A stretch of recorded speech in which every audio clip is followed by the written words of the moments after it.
کہ میں بھائی ہفتے میں ایک دن شکار کرنے جاؤں گا. کہتے ایک دن میں جنگل میں شکار کرنے گیا تو کچھ جانور کم نظر آئے. صبح سے لے کر میں گھومنے لگا, عصر کا وقت ہو گیا, کوئی شکار نہ ملا. اب میرے دل کے اندر یہ ڈر تھا کہ اگر مغرب مجھے یہیں ہو گئی تو مجھے کوئی درندہ کوئی جانور پریشان کرے گا. اسی پریشانی کے عالم میں دائیں بائیں دیکھ رہا تھا کہ ہرنی کا ایک بچہ مجھے نظر آیا. میں نے جھٹ سے وہ ہرنی کا بچہ ہی اٹھا لیا کہ آج یہی شکار کروں گا. کہتے ہیں میں نے اسے گھوڑے کے آگے رکھا, اپنے آگے گردن کی جانب, اور میں نے گھوڑے کی لگامیں اس تیزی سے گھمائی کہ سر پٹ گھوڑا دوڑایا تاکہ مغرب سے قبل میں شہر میں پہنچ جاؤں, یہ جنگل کا علاقہ گزر جائے. کہتے ہیں میں بڑی گرمی تھی, بڑی پیاس لگی, پر پانی نہ پیا نہ گھوڑے کو پلایا.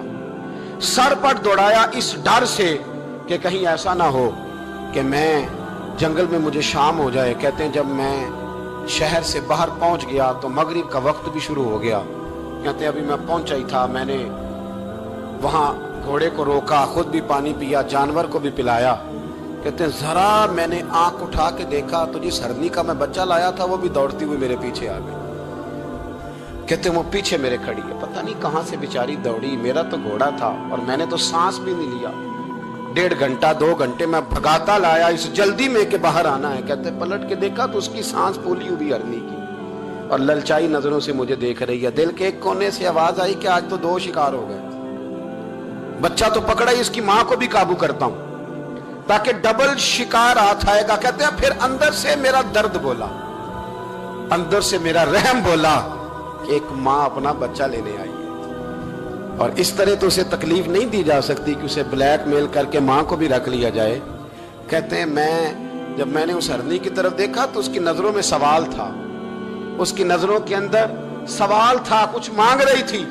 کہتے ہیں میں نے اس بچے کی پشت پر ہاتھ پھیرا, پھر میں نے بچہ چھوڑ دیا.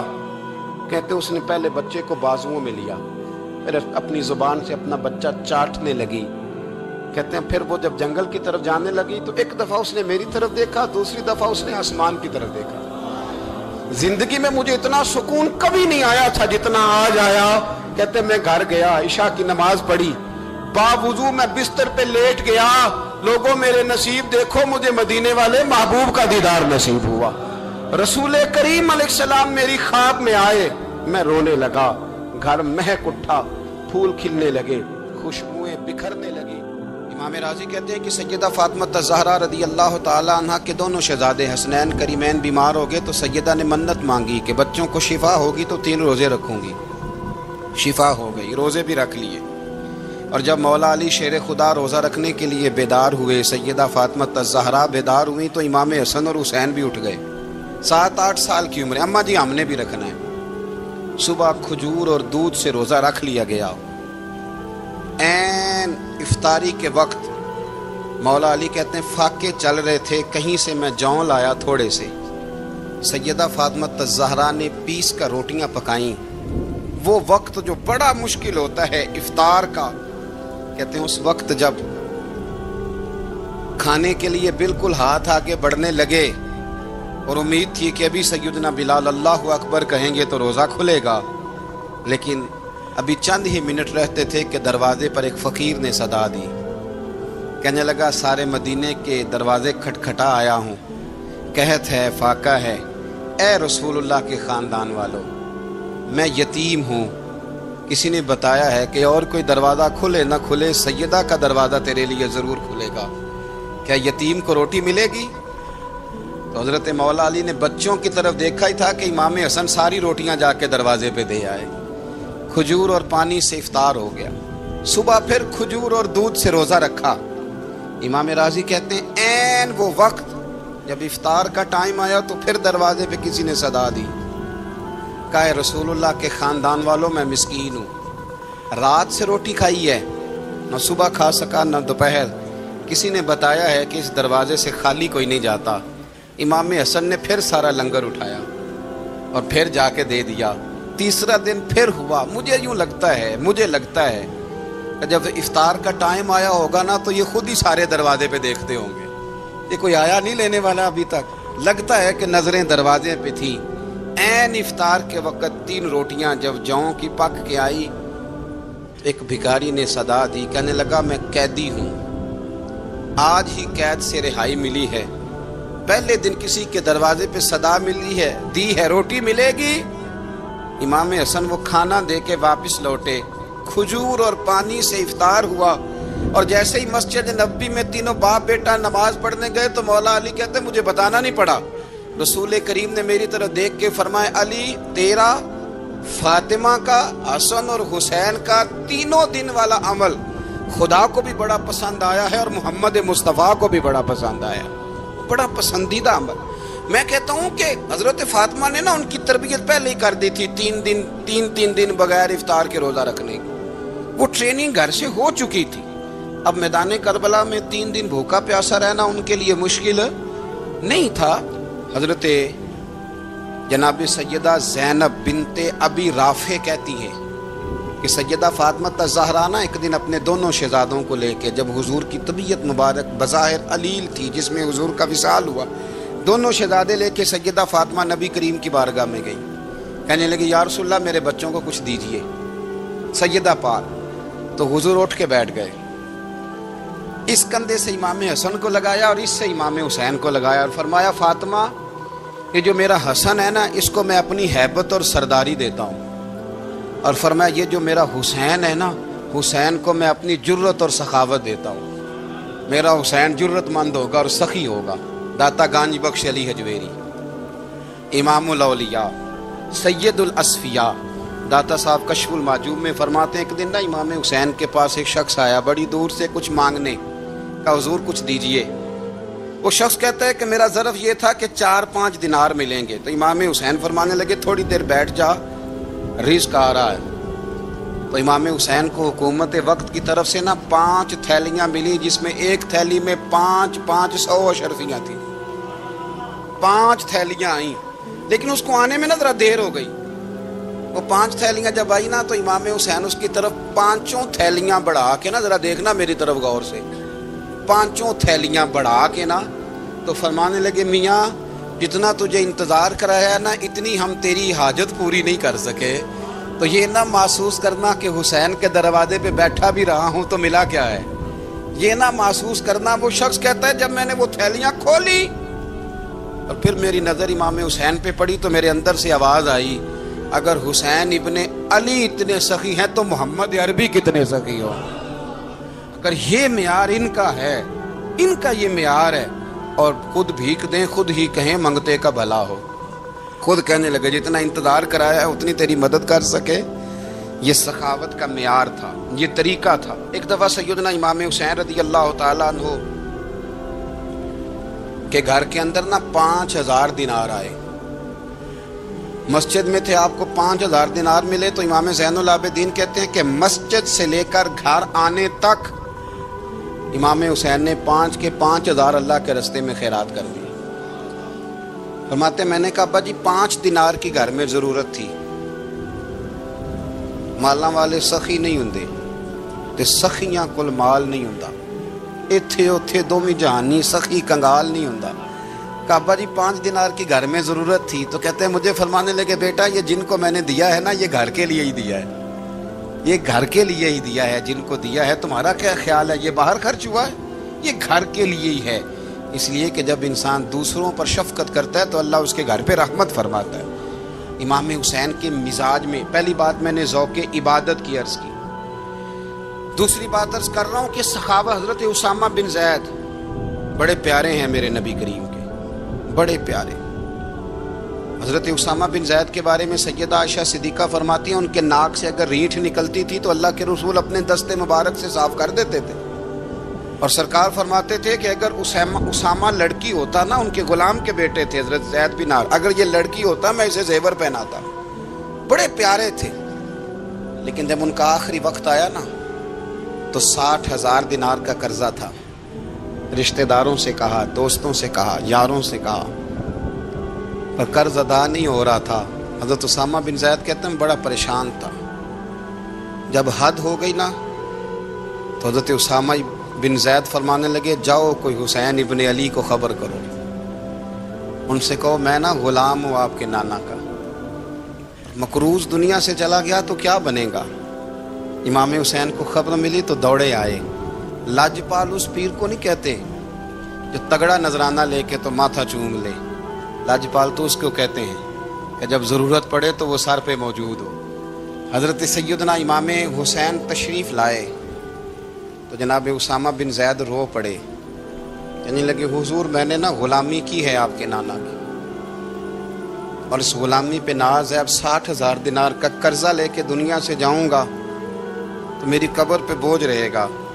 امام حسین خادم کو بھی کہہ سکتے تھے جاؤ گھر پیسے پڑے ہیں لے آؤ، امام حسین خود گئے، چادر اوڑھ کے تو اس کی اوٹ میں بکل میں 60,000 دینار چھپا کے لائے اور جناب اسامہ بن زید کے سامنے رکھ کے کہنے لگے اسامہ یار پیسے رات کو ہی آئے تھے، میں سوچ رہا تھا مجھے تو ضرورت نہیں، اللہ نے کس کا نصیب میرے گھر میں بھیج دیا ہے، مجھے تو حاجت ہی نہیں تھی، اب پتہ چلا پیسے تیرے تھے، اللہ نے حسین کی ڈیوٹی لگائی ہے کہ جا کے دے آ۔ حضرت اسامہ بن زید رو پڑے، فرمانے لگے اللہ آپ کو بہترین صلہ عطا فرمائے۔ امام بڑا ہی پیار کرتے تھے، گھوڑے پہ جا رہے تھے، کچھ فقیر غریب لوگ بیٹھ کے روٹی کھا رہے تھے، کہاں رہے تھے؟ سڑک کے کنارے۔ تو امام زین العابدین فرماتے ہیں کہ جب امام حسین گزرے تو انہوں نے آواز دی حضور دل کرتا ہے ہمارے ساتھ بیٹھ کے روٹی کھائیں۔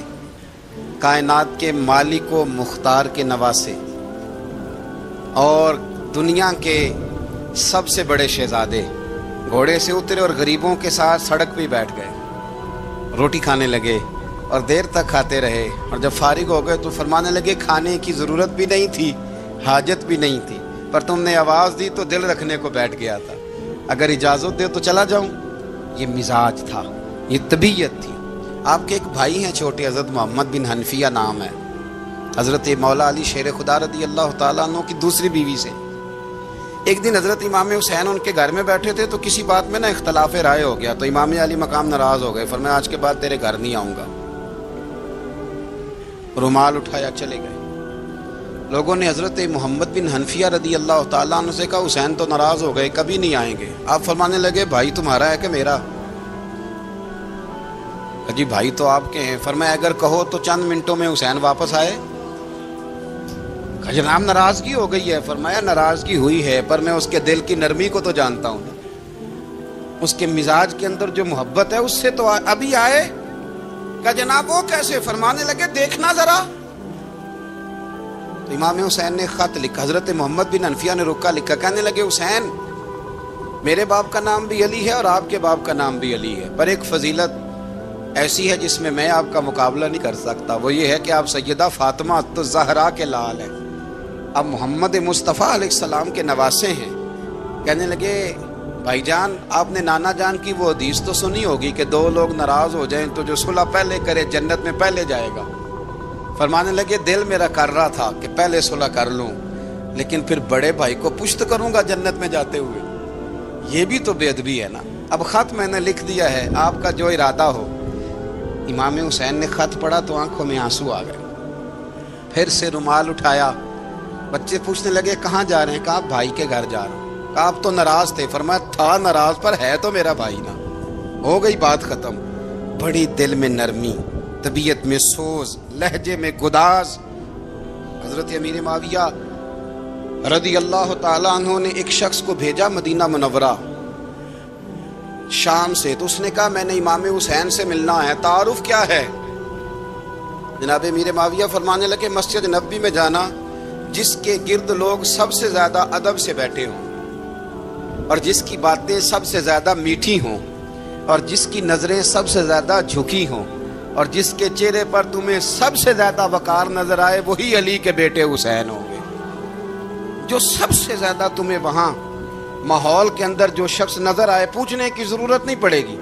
وہ شخص کہتا میں مدینے آیا تو میں نے واقعی ایک شخص کو دیکھا، شہد کے گرد مکھیوں کا اتنا ہجوم نہیں ہوتا جتنا امام حسین کے گرد رسول اللہ کے غلاموں کا ہجوم تھا، لیکن نظریں جھکی ہوئی، باتیں میٹھی، لہجہ گداز گداز، لفظوں میں رانائی، اور لوگ کئی باتیں پوچھتے تو علی کے صاحبزادے ایک آدھ جملہ بولتے تو لگتا یہ کہ وہ جملہ سیدھا دل میں اترتا چلا جاتا ہے۔ امام علی مقام کے کردار میں نہ کچھ باتیں بڑی زیادہ تھیں، بہت زیادہ تھیں، بڑا حسن تھا۔ ایک بات تو یہ تھی امام حسین رضی اللہ تعالیٰ عنہ کا علم و فضل بڑا کمال کا تھا۔ ایک دفعہ صحابہ میں مسئلہ بن گیا، کہ بچہ پیدا ہوتا ہے تو اس کا وظیفہ کیسے لگانا ہے. امام حسین کا علم و فضل بتا رہا ہوں، علم و فضل. تو بات بڑی پیچیدہ ہو گئی. حضرت عبداللہ ابن زبیر کے پاس لوگ آئے، کہنے لگے کہ آپ بڑے صاحب علم و فضل ہیں، آپ نے حضور علیہ الصلوۃ والسلام کے ساتھ وقت گزارا ہے، تو مسئلے کو حل کریں کہ بچہ پیدا ہونے کے بعد حکومت اگر وظیفہ لگائے گی تو کب لگائے گی. جب بحث طول پکڑ گئی، مسئلہ حل نہیں ہوتا تھا، تو حضرت عبداللہ ابن زبیر کہنے لگے ہم سے نہیں حل ہوگا. ایک بندہ ہے جس کے سینے میں رسول اللہ صلی اللہ تعالی علیہ وسلم کے نور نبوت کا فیضان ہے، وہ یہ مسئلہ حل کریں گے. تو کہا وہ کون سے؟ آپ فرمانے لگے جب ہم سے مسائل حل نہیں ہوتے تو ہم ان کے علم سے فائدہ اٹھاتے ہیں. کہا کون ہے؟ کہا جناب امام حسین. تو لوگ حضرت امام حسین کے پاس گئے کہ حضرت یہ ایک مسئلہ الجھ گیا ہے کہ بچہ پیدا ہو تو وظیفہ کب لگانا ہے. فرمایا الجھنے والی بات ہی کوئی نہیں. پیدا ہونے کے بعد جب وہ پہلی دفعہ آواز نکالے تو اس کا وظیفہ لگا دو. اس کا مطلب یہ ہے کہ وہ دنیا میں آ گیا ہے، اس نے اپنے آنے کا اظہار کر دیا ہے، اعلان کر دیا ہے، اب اس کا وظیفہ لگا دو. تو اس پر پھر صحابہ کا اتفاق ہو گیا. امام حسین کے علم سے، فضل سے لوگ فیض اٹھاتے تھے. حضرت سیدنا امام حسین کی شہادت کے بعد حضرت عبداللہ ابن زبیر رضی اللہ تعالیٰ عنہ نے قاتلان حسین سے خطاب کیا اور فرمانے لگے اللہ کی قسم تم نے اس شخص کو شہید کیا ہے جو راتوں کو لمبے لمبے قیام کرتا تھا، اور تم نے اس شخص کو شہید کیا ہے جس سے میں دن میں جب بھی ملتا تھا تو وہ روزے سے ہوتا تھا. تم نے اس شخص کو شہید کیا جو قائم اللیل تھا، صائم الدہر تھا، اس شخص کو تم نے شہید کیا. آپ کو پتہ ہے کہ میدان کربلا میں جب 9 محرم کو ابن سعد نے امام حسین سے کہا کہ جنگ کرو اگر یزید کی بیعت نہیں کرنی، تو امام حسین نے فرمایا ایک رات کی مہلت دے دو، ایک رات کی مہلت دے دو. حضرت امام زین العابدین کہتے ہیں میں نے اپنے والد گرامی سے عرض کی کہ ابا جی آپ جہاد سے دور جانے والے تو ہیں نہیں، آپ تو جہاد سے پیار کرنے والے، اور یہ بھی پتہ ہے مجھے کہ یہ جنگ اب ہو کے رہے گی، تو ایک رات کی مہلت لینے کا معنی کیا ہے؟ بھئی کل بھی لڑنا ہے اور رات بھی لڑنا ہے، تو ابا جی ایک رات کی مہلت. تو سیدنا امام حسین رضی اللہ تعالیٰ عنہ فرمانے لگے بیٹا رات کی مہلت اس لیے لی ہے کہ میں آج رات کھل کے اپنے رب کی عبادت کر لوں، میں استغفار کر لوں، میں لمبے سجدے کروں. اور کہا زین العابدین تو جانتا ہے نا کہ مجھے نماز سے، تلاوت سے، دعا سے اور استغفار سے بڑا پیار ہے. رسول کریم علیہ السلام نے فرمایا، جامع ترمذی میں موجود ہے، فرمایا میں جا رہا ہوں پر تمہیں 2 بڑی بھاری بڑی وزنی چیزیں دے کے جا رہا ہوں. صحیح ستہ کی روایت، 2 وزنی چیزیں تمہارے بیچ چھوڑ کے جا رہا ہوں، اگر ان کو تھام کے رہو گے تو کبھی گمراہی تمہارے پاس نہیں آئے گی. یا رسول اللہ وہ کون کون سی؟ فرمایا ایک اللہ کی کتاب دے کے جا رہا ہوں اور دوسرا اپنا خاندان دے کے جا رہا ہوں. اگر اہل بیت نبوت کو تھامے رہو گے، ہمارے بزرگوں نے لکھا ہے کہ یہ جو حضور نے کتاب اللہ اور پھر اپنی اہل بیت کا تذکرہ فرمایا تو اس کا مطلب یہ ہے کہ تھیوری دیکھنی ہوئی تو قرآن دیکھنا، اور پریکٹیکل دیکھنا ہوا تو علی اور فاطمہ کو دیکھنا، حسن اور حسین کو دیکھنا، ان کو دیکھنا. نبی کریم علیہ الصلوۃ والسلام کے اہل بیت مینارہ نور ہیں. ان کی محبت، ان کا پیار کیوں بھلا؟ اس لیے کہ یہ وہ خوبصورت لوگ ہیں جن کو خود میرے نبی پاک نے تراشا ہے. ان کی سیرت میں جتنے رنگ ہیں وہ رسول کریم نے خود بھرے ہیں. ان کی ایک ایک بات کا خیال نبی پاک نے رکھا ہے. حضور نے از خود انہیں اپنی صحبت عطا کی ہے. زیادہ دور نہیں تھا سیدہ فاطمہ کا گھر، مسجد نبوی کے ساتھ تھا. اللہ کے رسول دن میں 2 دفعہ جایا کرتے تھے. پھر بھی کبھی کبھی فرماتے فاطمہ میرا دل کرتا ہے آج میں رات تیرے گھر میں قیام کروں. تو سیدہ فاطمہ الزہرا فرماتی ہیں کہ آمنہ کے لال اس طرح بھی میرے گھر میں قیام کرتے تھے کہ حضور چارپائی پہ لیٹتے تھے تو ایک کندھے پہ امام حسن کا سر ہوتا تھا اور دوسرے پہ امام حسین کا سر اقدس ہوتا تھا. اور فرماتی ہیں رات کو کبھی حسنین کریمین دودھ مانگتے تو میں اٹھتی دودھ دینے کے لیے، تو حضور فرماتے لیٹ جاؤ آج میرے ساتھ سوئے ہیں تو دودھ بھی میں ہی پلاؤں گا. تو محبوب اٹھتے ان کے لیے دودھ لاتے برتن سے نکال کے. حضور نے انہیں وقت دیا اور پھر ان کی چھوٹی چھوٹی چیزوں کا خیال رکھا. صحیح بخاری میں موجود ہے. تربیت پر توجہ دی. امام حسین تشریف لائے، ابھی عمر مبارک 7 سال کے قریب تھی. مسجد نبوی میں صدقے کی کھجوروں کا ڈھیر لگا ہوا تھا. چھوٹا بچہ جو ہوتا ہے نابالغ، اس پر شریعت کے احکامات نہیں آتے. صدقے کی کھجوروں کا ڈھیر تھا مسجد نبوی میں. یہ تربیت ہے، یہ ٹریننگ ہے جو اللہ کے محبوب نے خود انہیں عطا فرمائی. صدقے کی کھجوروں کا ڈھیر تھا. امام حسین حضور کے ساتھ آئے تو امام علی مقام نے ایک کھجور اٹھا کے منہ میں رکھ لی. شارحین نے لکھا ہے لگتا یہ ہے کہ کئی دنوں کی بھوک تھی، کیونکہ یہ فاقہ اہل بیت کا بڑا محبوب ہے. مجبور نہیں تھے، وہ تو خزانوں کے مالک تھے، پر غریبوں سے محبت کی وجہ سے فاقے کیا کرتے تھے. یہ ان کی پسند ہے فاقہ کرنا. تو ایک کھجور امام علی مقام نے رکھ لی تو اللہ کے رسول نے گلے میں انگلی ڈال کے نکال دی. تو فرمایا حسین یہ صدقہ ہے، یہ میری اہل بیت کے لیے درست نہیں ہے. حضور نے خود تربیت کی. اور پھر سیدہ فاطمہ الزہرا نے نا اپنے بچوں کو تراشا، ان پر محنت کی. میں اکثر گزارش کرتا ہوں دوستوں سے، میں کہتا ہوں کربلا کا واقعہ کوئی حادثاتی نہیں ہے، اس کے پیچھے پوری ایک لاجک ہے، اس کے پیچھے پورا ایک فلسفہ ہے. ایسے ہی کوئی آدمی 3 دن بھوکا پیاسا رہ سکتا ہے؟ کسی آدمی کو صبح اس نے کھانا کھایا اور شام تک کھانا نہ ملے تو ٹانگیں کانپتی ہیں. رمضان المبارک میں عبادت کی نیت سے روزہ رکھنے والے بھی شام کو بڑے پریشان ہو جاتے، اور مسلسل 3 دن کھانا نہ کھایا جائے اور پانی نہ پیا جائے. اور حال یہ ہے کہ وہی آدمی تلوار لے کے میدان میں نکلے اور اس کی حالت یہ ہو کہ لوگ اس کے آگے دوڑنا شروع کر دیں. ہزاروں کی فوجیں تاب نہ لا سکیں. علی کا گھر بھی وہ گھر ہے کہ جس گھر کا ہر ایک بچہ جسے دیکھو وہی شیر خدا معلوم ہوتا ہے. یہ کوئی آسان ہے؟ اس کے پیچھے پوری ایک اس کے پیچھے فلسفہ ہے. امام راضی کی تفسیر کبیر دیکھیے گا. حضرت امام حسین کی وہ شخصیت تھی کہ مشکات میں حدیث ہے، نبی پاک صلی اللہ تعالی علیہ وسلم کی چچی جناب ام فضل صبح صبح گھبرائی حضور کی بارگاہ میں آئیں. عرض کی یا رسول اللہ صلی اللہ علیہ وسلم آج میں نے عجیب خواب دیکھا ہے، میں ڈر گئی ہوں. حضور نے فرمایا چچی کیا دیکھا؟ عرض کی حضور میں نے دیکھا ہے کہ آپ کے وجود کا گوشت کا ایک ٹکڑا کٹ کے میری جھولی میں آ گیا ہے. حضور یہ کیا ہے؟ تو محبوب خواب سن کے مسکرائے، فرمایا چچی یہ پریشانی والا خواب نہیں، یہ تو خوشی والا خواب ہے. اللہ فاطمہ کو بیٹا عطا کرے گا اور وہ تیری گود میں کھیلا کرے گا. چونکہ وہ میرے وجود کا ٹکڑا ہوگا لہذا خواب تجھے یہ آئی ہے. تو امام حسین پیدا ہوئے، امام حسن کی عمر ابھی 11 مہینے تھی. تو نبی پاک نے امام حسین کو جناب ام فضل اپنی چچی کی گود میں دے دیا کہ فاطمہ کے لیے دونوں بچے سنبھالنا مشکل ہوگا. وہ خواب اس طرح پوری ہوئی. امام حسین سے حضور نے بڑا پیار کیا، بڑی محبت فرمائی نبی پاک سے. کچھ حدیثیں میں نے جمعے میں عرض کی تھیں. حضرت ابو ہریرہ رضی اللہ تعالیٰ عنہ کہتے ہیں یہ واحد بچہ تھا حضور کے گھرانے کا کہ میں نے دیکھا کہ نبی پاک صلی اللہ علیہ وسلم بیٹھے تھے تو یہ حضور سے کہہ رہے ہیں، نبی پاک سے کہ نانا جی اٹھ کے کھڑے ہو. کہتے ہیں حضور کھڑے ہو گئے تو کہنے لگے میں نے آپ کے برابر جانا ہے.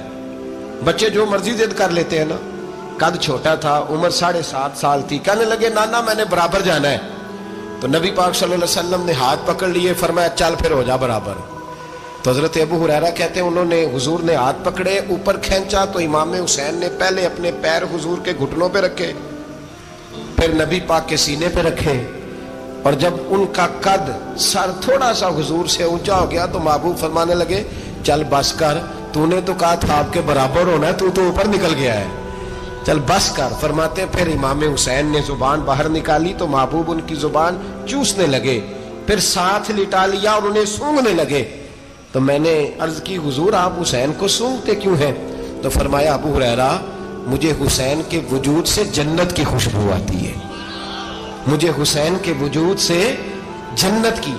ایک دن حضور گزر رہے تھے. اصل اس طرح تھا کہ یہ نبی پاک کا حجرہ تھا. جن لوگوں کو اللہ نے مدینے کی زیارت کرائی ہے وہ جان سکتے ہیں نبی پاک کا حجرہ تھا. تو حضور کے حجرے کی اس جانب یعنی مسجد کی جو بالکل سیدھ ہے اس کی بیک میں سیدہ فاطمہ رہتی تھی. تو حضور اکثر نہ نماز کے لیے جب نکلتے تو حضرت فاطمہ کے حجرے کے پاس سے ہو کر دوبارہ محراب میں جاتے. محبوب حجرے کے پاس سے گزرے تو امام حسین رو رہے تھے. تو حضرت فاطمہ نے کسی بات میں جھڑک دیا تو امام حسین رونے لگے. تو نبی پاک نماز کے لیے گئے تو واپس لوٹ آئے اور واپس تشریف لا کے کہا فاطمہ حسین کو کیا ہوا؟ عرض کی یا رسول اللہ تنگ کر رہے تھے میں نے ڈانٹ دیا ہے. کیا خوبصورت جملے ہیں حدیث پاک میں. سرکار نے فرمایا فاطمہ اس کو حسین کو نہ رونے نہ دیا کر، یہ جب روتا ہے نا تو میرے دل کو تکلیف ہوتی ہے. تو بی بی صاحبہ کہتی ہیں یہ حکم آیا نبی پاک کا میرے نام پھر میں نے ڈانٹنا چھوڑ دیا. یہ ان کے فضائل تھے. کم ان کی تربیت خود نبی پاک نے فرمائی.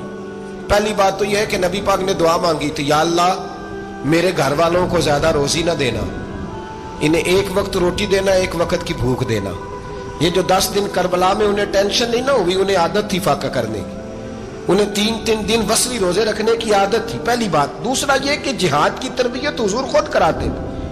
حضرت فاطمہ زہرا کہتی میں پردے کے پیچھے دیکھ رہی تھی, نبی پاک نے امام حسن اور حسین سے فرمایا چلو میرے سامنے کشتی لڑو. تو دونوں حضرات آپس میں جب کشتی لڑنے لگے تو نبی پاک نا امام حسن کو کہتے ہیں حسن حسین کو ٹانگوں سے پکڑو, حسن حسین کو پیچھے سے پکڑو. جب نبی پاک بار بار امام حسن کو بتا رہے تھے تو سیدہ پیچھے سے بول پڑی, کہنے لگی یا رسول اللہ آپ چھوٹے کو بتائے, آپ بڑے کو بتا رہے ہیں. بڑا تو پہلے 11 مہینے بڑا ہے, تو آپ چھوٹے کو بتائے بڑے کو بتا رہے. تو فرمایا فاطمہ تو چپ کرنا, جو میں دیکھ رہا ہوں تو نہیں نہ دیکھ رہی. ایک کو میں بتا رہا ہوں, دوسرے کو جبریل امین بتا رہے ہیں. لیکن اس کے ساتھ ساتھ امام حسین رضی اللہ تعالیٰ عنہ کا جذبہ جہاد, امام حسین کی استقامت. آج لوگ ادھر ہوتے ہیں جس طرف ہوا کا رخ ہوتا ہے. آج لوگوں کی سوچوں کا زاویہ یہ ہے کہ جدھر رش زیادہ ہوگا ہم بھی ادھر جائیں گے. ہم یہ نہیں دیکھتے حق کس طرف ہے, ہم یہ دیکھتے ہیں رش کس طرف ہے. امام حسین رضی اللہ تعالیٰ عنہ نے رش نہیں دیکھا, حق دیکھا. امام حسین رضی اللہ تعالیٰ عنہ استقامت کے وہ پہاڑ ہیں, معمولی آدمی نہیں تھے. فرزق شاعر کہتا ہے کہ میں نے امام حسین سے کہا تھا, میں نے کہا لوگوں کی تلواریں یزید کے ساتھ ہیں پر دل آپ کے ساتھ ہیں, دل آپ کے ساتھ ہیں. امام حسین رضی اللہ تعالیٰ عنہ نے زمانے کے حالات نہیں دیکھے, حق اور سچ دیکھا. جتنی چیزیں انسان کو کمزور کر سکتی ہیں وہ ساری امام حسین پہ طاری کی گئیں. جتنی چیزیں, وطن چھوڑنا کتنا کو مشکل ہوتا ہے. شالا پردیسی کوئی بھی نہ تھی وے تے ککھ جنہ تو پارے. حضرت سلطان باؤ فرماتے ہیں بچو, پردیسی ہونا کوئی آسان ہے؟ جس آدمی کا کسی چھوٹے سے گاؤں میں بھی مکان ہو, چھوڑنا پڑ جائے تو روٹا ہے. تو مجھے بتاؤ جس نے اپنا سارا بچپن مدینے میں گزارا ہو, آج جو ایک ہفتہ مدینے رہ کے آتے ہیں ان سے واپس نکلنا مشکل ہوتا ہے. لیکن امام حسین حق کا رستہ تھا, وطن کی قربانی دی, اور معمولی وطن نہیں, مدینے جیسا وطن.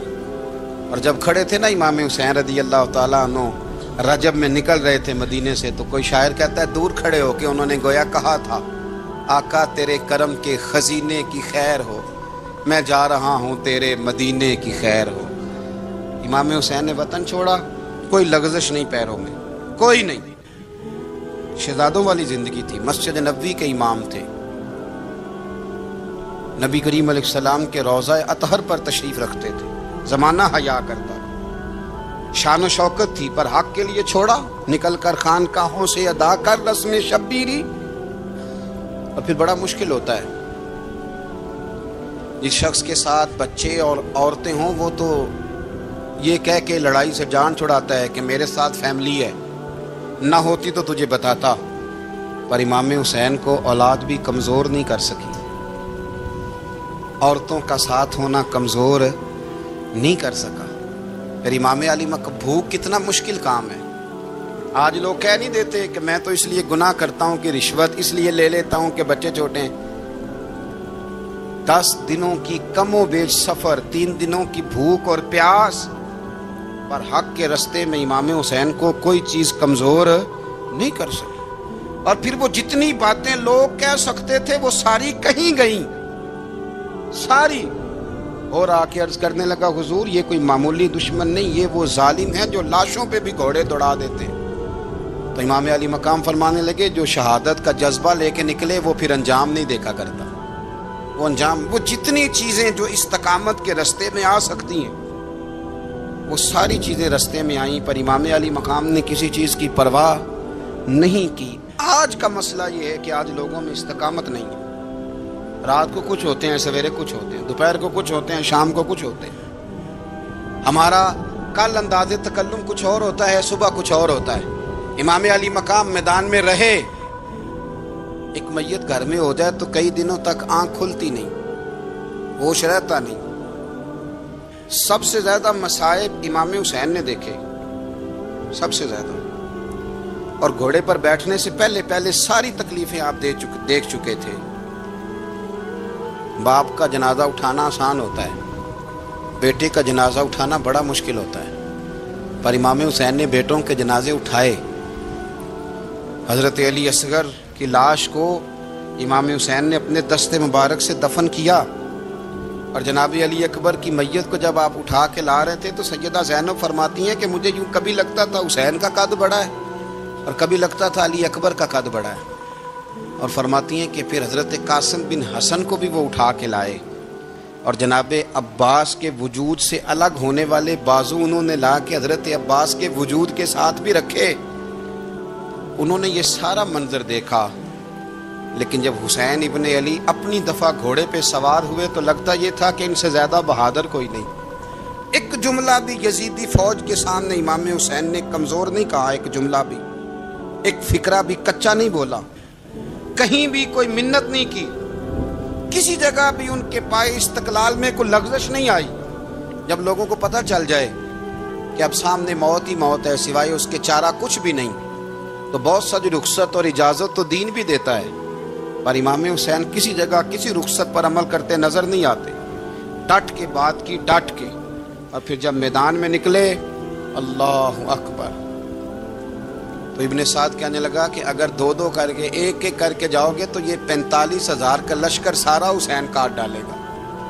یک بارگی حملہ کرو گے تو بات, اتنی استقامت, اتنا. آج تو لوگ ڈپریشن کے مریض ہیں, آج تو لوگ ٹینشن کے مریض ہیں. ہر دوسری بات میں لوگ کہتے ہیں وہ بڑا, پر کس بات سے؟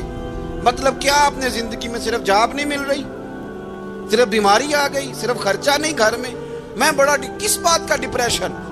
امام حسین کی زندگی بتلاتی ہے. وہ لوگ بھی کوئی دنیا میں کمال حاصل کر سکتے ہیں جو چھوٹی چھوٹی بات پہ روتے ہیں. مال بھی ہے, جوانی بھی ہے, گھر بھی ہے, مکان بھی ہے, بچے بھی ہیں, عزت بھی ہے, صرف پیسے نہیں. اور انسان ہے کہ آنکھیں نہیں کھل رہی, وہ سمجھتا ہے میں کسی کام کا ہی, فقط پیسے نہیں بس. او خدا کے بندو, امام علی مقام نے فرمایا سارا کچھ لٹا کے بھی جو میدان میں کھڑا رہے اسے حسین ابن علی کہا جاتا ہے, اسے حسین ابن علی کہا جاتا ہے. حسین ابن علی کی شان رفت کوئی کیا جانے, حسن جانے, علی جانے, نبی جانے, خدا جانے, کون جانے امام علی مقام کا معیار. تو امام حسین رضی اللہ تعالیٰ عنہ کی زندگی ہمیں بتاتی ہے کہ ذوق والی عبادت کرو. امام حسین کی زندگی ہمیں بتاتی ہے کہ جب تم سخاوت کرو تو پھر اپنی حیثیت سے بڑھ کر کرو. اور امام حسین کی زندگی ہمیں بتاتی ہے کہ دل میں کسی کے لیے کوئی بات نہ رکھو, صلح کرنے میں پہل کرو, محبتیں کرنے میں آگے بڑھو. اور امام حسین کی زندگی ہمیں بتلاتی ہے کہ جب دنیا میں تم نے کچھ کرنا ہے تو پھر ڈٹنا بھی سیکھو, پھر کھڑے ہونا بھی سیکھو. یہ نہ دیکھو کہ حالات, امام حسین نے ایک دن بھی حکومت نہیں کی, یزید نے 4.5 سال کی, لیکن قیامت تک دلوں پہ حکومت امام حسین کی رہے گی, امام حسین کی رہے گی, اس لیے کہ ان میں استقامت تھی. امام حسین کے ساتھ اس وقت 72 لوگ تھے, لیکن آج کائنات کا ذرہ ذرہ امام حسین کے ساتھ ہے. اس کا مطلب ہے وقت لگتا ہے, نظریہ غالب آ ہی جایا کرتا ہے, تو استقامت والی زندگی گزاریں. حضرت عمر جب نعرہ لگاتے نا تو کس طرح کانپتے. سفیر آتے روم کے ملنے کے لیے تو کہتے جاؤ عمر نفل پڑھ رہے ہیں, ٹائم کوئی نہیں. ایک دن اندر میٹنگ ہو رہی تھی, حضرت عمر میٹنگ میں بیٹھے تھے, آپ کے بیٹے ملنے آئے عبداللہ ابن عمر. ابا جی اندر آ جاؤ, فرمایا دروازے پہ کھڑا ہو, میں ضروری بات کر رہا ہوں, اندر نہ آنا. جناب عبداللہ ابن عمر کہتے ہیں میں دروازے پہ کھڑا ہو گیا. تھوڑی دیر گزری تو امام حسین بھی آ گئے. ایک حدیث میں, ایک روایت میں امام حسن کا لفظ بھی ہے. امام حسین آئے, آ کے عبداللہ ابن عمر سے کہنے لگے عمر فاروق اندر ہیں؟ تو کہا وہ اندر تو ہے. تو کہا آپ کیوں دروازے پہ کھڑے ہیں؟ کہنے لگے ابا جی نے کہا ہے یہاں انتظار کرو, میں کوئی ضروری بات کر رہا ہوں, لیکن شہزادے میرے لیے کہا ہے, میرے لیے, آپ جانا چاہیں تو چلے جائیں. امام حسین کہنے لگے امیر المومنین کوئی بات کر رہے ہوں گے, میں ظہر کے وقت مسجد میں مل لوں گا, ظہر کا ٹائم آئے گا نا تو میں مسجد میں مل لوں گا. یہ کہہ کے چلے گئے. حضرت عمر باہر آئے تو حضرت عبداللہ ابن عمر سے کہا کہ کوئی آیا تو نہیں؟ عرض کی حضور حسین ابن علی آئے. حسین ابن علی. تو کہا اندر کیوں نہیں بھیجا؟ کہا میں نے کہا تھا بے شک چلے جائیں, لیکن وہ کہہ رہے تھے کہ میں ظہر کے وقت مسجد میں مل لوں گا.